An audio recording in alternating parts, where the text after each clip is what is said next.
কুরমুনের গাজন। বর্ধমান শহর থেকে প্রায় মাইল 10 উত্তর পূর্বে কুরমুন গ্রাম। পাশের পলাশী গ্রাম রেভারেন্ড লালবিহারীদের জন্মস্থান।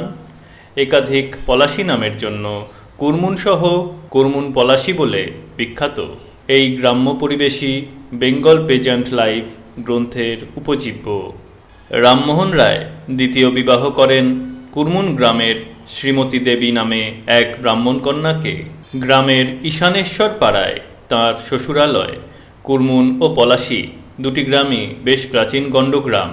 গ্রামের মধ্যে পা দিলেই তার আভাস পাওয়া যায়। কুরমুনের কোল ঘেঁষে খড়গেশ্বরী নদী বয়ে গেছে। পরবর্তীকালে নদীর প্রবাহ যেমন বদলেছে, গ্রামের বসতিও তেমনি সরে এসেছে। পুরাতন সেই সব বসতির চিহ্ন বর্তমানে গ্রামের সীমানা ছাড়িয়ে নদীর দিকে যেতে দেখা যায়। গ্রাম সম্বন্ধে প্রচলিত একটি ছড়ায় আজও কুরমুনের এককালীন সমৃদ্ধির স্মৃতি ভেসে আসে। ইনভার্টেড কমায় 12 আহার 13 দিঘি 9 বুড়ি গড়ে 6 বুড়ি ডোবা 360 পুষ্করণী, এই নিয়ে কুরমুন জানি। ইনভার্টেড কমা শেষ। দলিলপত্রে কুরমুন গ্রামের প্রাচীনত্বের যে প্রমাণ পাওয়া যায় তা প্রায় 300 বছরের। ঈশানেশ্বর শিবের গাজনতলার মন্দিরের শিলালিপির তারিখ 1667 শকাব্দ, ইংরেজি 1745 সাল। গ্রামের প্রাচীন মুসলমান মুন্সি পরিবারের তাইদাদের তারিখ বাংলা 1094 সন, ইংরেজি 1687 সাল। কুরমুনবাসী মোল্লা জাহেদ আলীর মাতৃকুলের ঊর্ধ্বতন পূর্বপুরুষকে বর্ধমান রাজবংশের প্রতিষ্ঠাতা সঙ্গম রায়ের অধস্তন ষষ্ঠ পুরুষ কৃষ্ণরাম রায় নিষ্কর সম্পত্তি দিয়েছিলেন। মখদুম সাহেবের আস্তানার চেরাগি ফকিরান খরচ সুরতে 1094 সনে ব্র্যাকেটে তায়দাদ নং 25413 বর্ধমান সদর ব্র্যাকেট ক্লোজড। তায়দাদ ও লিপি ছাড়াও আরও অন্যান্য যেসব পরোক্ষ ইঙ্গিত আছে তাতে মনে হয় কুরমুন গ্রাম আরও বেশি প্রাচীন। গ্রামের মধ্যে ফকিরডাঙ্গা নামে একটি স্থানে বেশ উঁচু একটি ঢিবি আছে।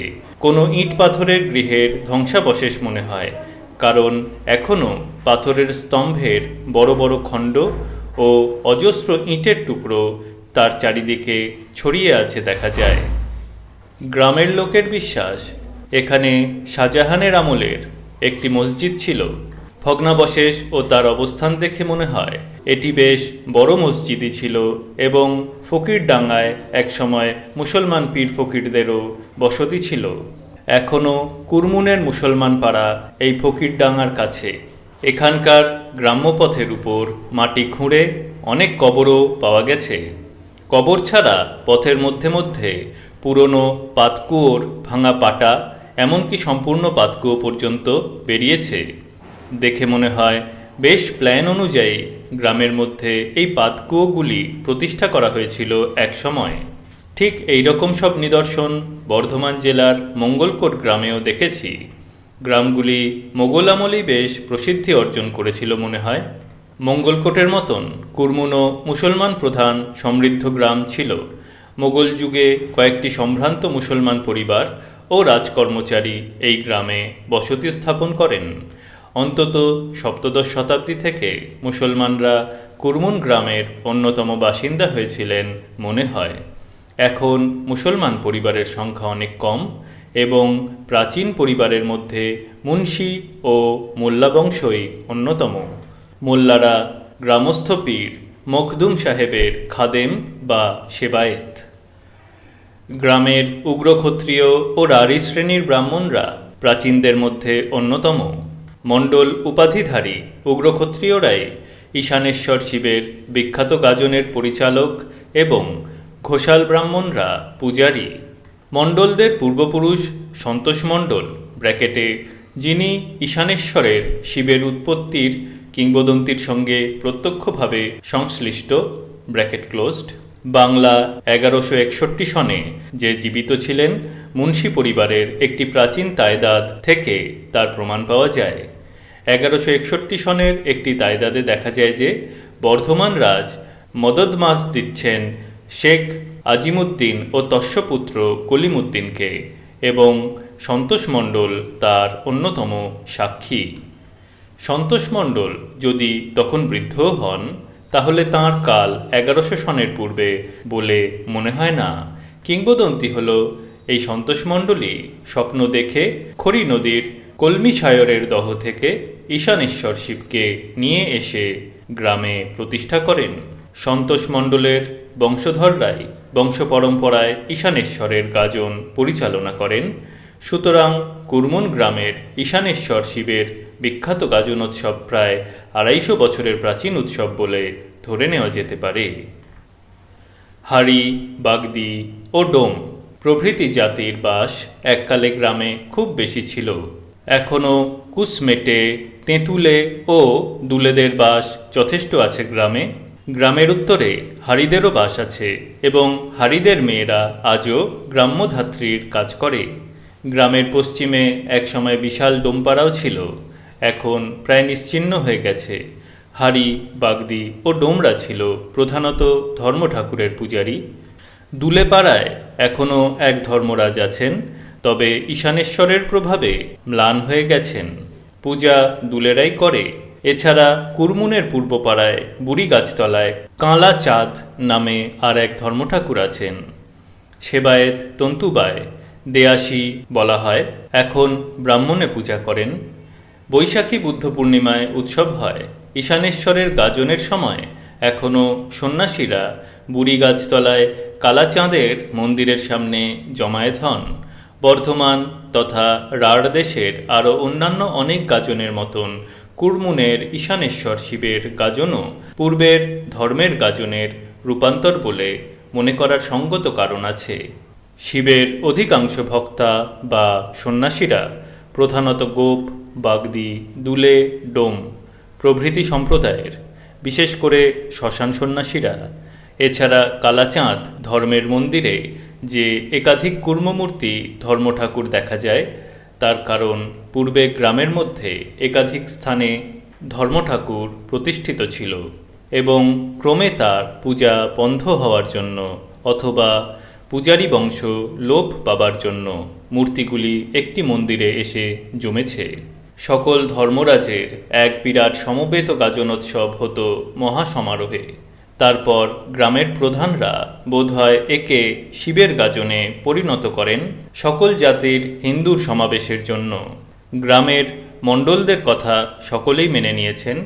তারপর থেকে চৈত্র সংক্রান্তির ঈশানেশ্বরের গাজন হয়েছে প্রধান গাজন এবং কালাচাঁদ ধর্মের বৈশাখী উৎসব হয়েছে গৌণ। আর দুলেরা তাই চৈত্র ও বৈশাখের উৎসবের আরও পরে ধর্মপূজার বিধান করেছে জ্যৈষ্ঠে। ব্রাহ্মণরা ক্রমে গ্রামের মণ্ডল উগ্রক্ষত্রিয়দেরও দেয়াসী তন্তুবায়দের কাছ থেকে ঈশানেশ্বর ও কালাচাঁদের পূজার কর্তৃত্ব অনেকাংশে অধিকার করেছেন। তার ফলে কোনো এক সময়ের আপোষ রফার জন্য মনে হয় ঈশানেশ্বর শিব এখন দুই স্থানে থাকেন। 13ই চৈত্রের রাত্রি থেকে উৎসবান্ত পর্যন্ত মণ্ডলদের তত্ত্বাবধানে শিব গাজনতলার মন্দিরে থাকেন এবং বাকি সময় থাকেন ব্রাহ্মণপাড়ার মন্দিরে। ব্রাহ্মণত্বের চাপে আরও একটি ঘটনা ঘটেছে। ঈশানেশ্বর শিব রাঢ়ীয় ব্রাহ্মণদের মতন উচ্চবর্ণের কুলীন অভিজাত দেবতায় পর্যবসিত হয়েছেন, কিন্তু শিব তো তা হতে পারেন না। তার উপর অধিকার সকলের সমান থাকা উচিত, বিশেষ করে গাজনের সন্ন্যাসীদের। কিন্তু সন্ন্যাসীরা তো কুলীন ব্রাহ্মণ নন, অথচ তাঁরা শিবকে কাঁধে করে গ্রাম প্রদক্ষিণ করবেন, শিবকে স্পর্শ করবেন, মাথায় ফুল চাপাবেন। অতএব স্বয়ং ঈশানেশ্বর শিব এক পুত্রের জন্ম দিলেন, তিনিও শিব, নাম গাজনেশ্বর। এই গাজনেশ্বরই জাতি ধর্ম নির্বিশেষে সন্ন্যাসীদের স্কন্ধে চেপে গ্রাম গ্রামান্তর প্রদক্ষিণ করেন এবং সকলের দ্বারা পূজিত ও স্পর্শিত হন। কুরমুনের গাজন এ অঞ্চলের খুব বিখ্যাত গাজন। আগেই বলেছি 13ই চৈত্র রাত্রি থেকে ঈশানেশ্বর ও গাজনেশ্বর মণ্ডলদের তত্ত্বাবধানে শিবতলার মন্দিরে অবস্থান করেন। শিবতলা বা গাজনতলা গ্রামের ঠিক মাঝখানে।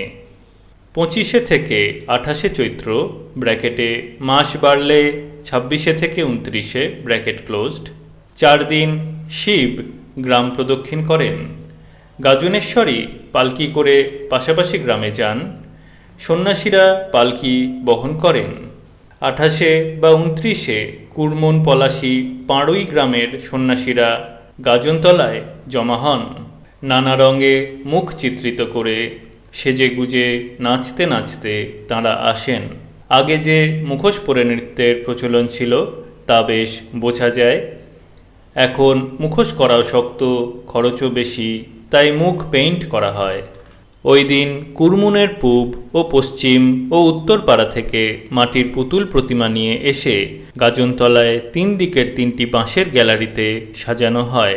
কুম্ভকার ও পটুয়ারা এইসব পুতুল তৈরি করে এবং এগুলিকে ছবি বলা হয়। সাধারণত পৌরাণিক কাহিনী অবলম্বন করে পুতুল তৈরি হয় এবং পাড়ায় পাড়ায় তার প্রতিযোগিতা হয়। গাজনতলায় পুতুল সাজানো হলে সকলে একমত হয়ে যে পাড়ার কলানৈপুণ্যের শ্রেষ্ঠতা ঘোষণা করেন সেই পাড়ার মৃৎশিল্পীদের কাঁধে করে নৃত্য করা হয়। এই তাঁদের পুরস্কার। তার আগে পাড়ায় পাড়ায় খেস্যা গান বলে একরকম গান হতো। ঠিক কবিগান নয়, অথচ গানের টেকনিক অনেকটা কবিগানের মতন। এক পাড়ার গায়করা অন্য পাড়ার একটা পূর্ব নির্দিষ্ট স্থানে গান গেয়ে আসতেন। তারপর আর একদিন সেই পাড়ার লোক এসে এই পাড়ার উত্তর দিয়ে যেতেন। এখনও খেস্যা গান হয়, কিন্তু তার পূর্বেকার গৌরব আর নেই বিশেষ। পরদিন অর্থাৎ 29 বা 30 চৈত্র প্রত্যুষে শ্মশান সন্ন্যাসীরা নরমুণ্ড নিয়ে উৎসব নৃত্য করেন। আসল নরমুণ্ড নকল বা মাটির নয়। রাঢ় দেশের গাজনে আসল নরমুণ্ড নিয়ে উৎসব এখনও হয়। কুরমুন গ্রামে হয়, পাশের পলাশী গ্রামেও হয়। শুনেছি পূর্বস্থলী থানায় মেয়েরতলার গাজনেও নরমুণ্ডের নৃত্যোৎসব হয়। মুণ্ড নৃত্য করার অধিকার সব সন্ন্যাসীর নেই, কেবল শ্মশান সন্ন্যাসীদের আছে। মণ্ডলদের যৎকিঞ্চিত দক্ষিণা দিয়ে গ্রামের শ্মশান কিনতে হয়। মণ্ডলরা অনুমতি দিলে শ্মশান সন্ন্যাসীদের প্রধান যিনি ব্র্যাকেটে বর্তমানে পরামানিক ব্র্যাকেট ক্লোজড তিনি অধিকার মেনে নেন। সাধারণত এই অধিকার দেখা যায় বংশানুক্রমিক। শ্মশান সন্ন্যাসীরা নরমুণ্ড গ্রাম্য শ্মশান থেকে সংগ্রহ করে পুঁতে রাখেন মাটির তলায়। মধ্যে মধ্যে গিয়ে দেখে আসেন বা পাহারা দেন। একে শ্মশান জাগানো বলে।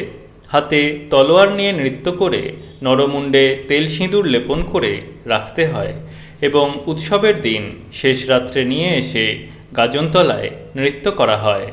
গ্রামে মরক মহামারী হলে সদ্যমৃতের টাটকা মুণ্ড তলোয়ার দিয়ে কেটে এনে আগে সন্ন্যাসীরা নৃত্য করতেন শুনেছি। এখনও ওই রকম অবস্থার সৃষ্টি হলে সেই সুযোগ গ্রহণ করতে তাঁরা কুণ্ঠিত হন না। ভোর রাত্রে শ্মশান সন্ন্যাসীদের এই দৃশ্যটি সত্যি বিভৎস ও ভয়াবহ দেখায়। মনে হয় একদল উন্মত্ত কাপালিক যেন নরমুণ্ডের নৃত্যোৎসবে মেতে উঠেছে। শিব শ্মশানে মশানে থাকেন, ভূত প্রেত তাঁর সহচর।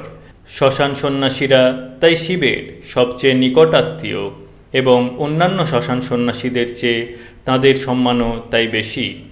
কুরমুনের উগ্রক্ষত্রিয় গোপ প্রভৃতিরা শৈবতান্ত্রিক ছিলেন। হাড়ি, বাগদি, দুলে, ডোম প্রভৃতি নিরঞ্জন ধর্মপন্থীদের উৎসবের সঙ্গে শৈবতান্ত্রিক উৎসবের মিলন মিশ্রণে ঈশানেশ্বর শিবের গাজন গড়ে উঠেছে। আগাগোড়া গাজনের সব অনুষ্ঠান দেখলে এই কথাই মনে হয়। কুরমুনে নদী তীরে একসময় গন্ধবণিক, সুবর্ণবণিক প্রভৃতিদেরও যথেষ্ট প্রতিপত্তি ছিল। শিলদের একটি ভগ্ন ইটের মন্দির আজও তার সাক্ষী দিচ্ছে। এই শিলদের ভদ্রাসনের সীমানার ভিতর পুকুর থেকে দ্বারস্তম্ভ পাওয়া গেছে। এছাড়া ঈশানপাড়ায় ঈশানেশ্বর শিবের যে মন্দির আছে তার মধ্যে একটি চমৎকার পাথরের দেবী মূর্তি আছে। খুব প্রাচীন মূর্তি এবং মূর্তিটি ইন্দ্রাণীর। ইন্দ্রাণী সপ্তমাতৃকার এক মাতৃকা। সপ্তমাতৃকার মূর্তি বাংলাদেশে যা পাওয়া গেছে তার মধ্যে চামুণ্ডার বিভিন্ন রকমের মূর্তি ব্র্যাকেটে দন্তুরা চর্চিকা ইত্যাদি ব্র্যাকেট ক্লোজড বেশি। বর্ধমানেও চামুণ্ডা মূর্তি অনেক পাওয়া গেছে, বারাহি মূর্তিও অনেক পাওয়া গেছে বাংলাদেশে। হুগলি জেলার দ্বারবাসিনীতে একটি বারাহি মূর্তি আছে। ব্রহ্মাণীর মূর্তি খুব বেশি পাওয়া যায়নি, যা পাওয়া গেছে তার মধ্যে একটি মূর্তি ব্র্যাকেটে দেবগ্রাম নদিয়ার ব্র্যাকেট ক্লোজড বঙ্গীয় সাহিত্য পরিষদের মিউজিয়ামে আছে, কিন্তু ইন্দ্রাণীর মূর্তি খুবই দুষ্প্রাপ্য। রাজশাহীর মিউজিয়ামে একটি মাত্র ইন্দ্রাণীর মূর্তি আছে। 1 নম্বর ফুটনোট, ঢাকা বিশ্ববিদ্যালয়ের বাংলার ইতিহাস প্রথম খণ্ড পৃষ্ঠা 455 প্লেট নং 67 ছবি নং 163 দ্রষ্টব্য। আবার টেক্সটে ফিরে আসছি। কুরমুনের ইন্দ্রাণী মূর্তিটি দুষ্প্রাপ্য তো বটেই, অনেক বেশি ব্র্যাকেটে রাজশাহীর মূর্তির চেয়ে ব্র্যাকেট ক্লোজড সুন্দর ও নিখুঁত। বর্ধমানে ইন্দ্রাণী নামে প্রাচীন পরগনাও ছিল কাটোয়া অঞ্চলে। চামুণ্ডার পূজারও খুব প্রচলন ছিল। ইন্দ্রাণীর মূর্তিও পাওয়া গেল কুরমুনে। এইসব থেকে বোঝা যায় যে একসময় সপ্তমাতৃকার পূজার বেশ প্রচলন হয়েছিল রাঢ় দেশে।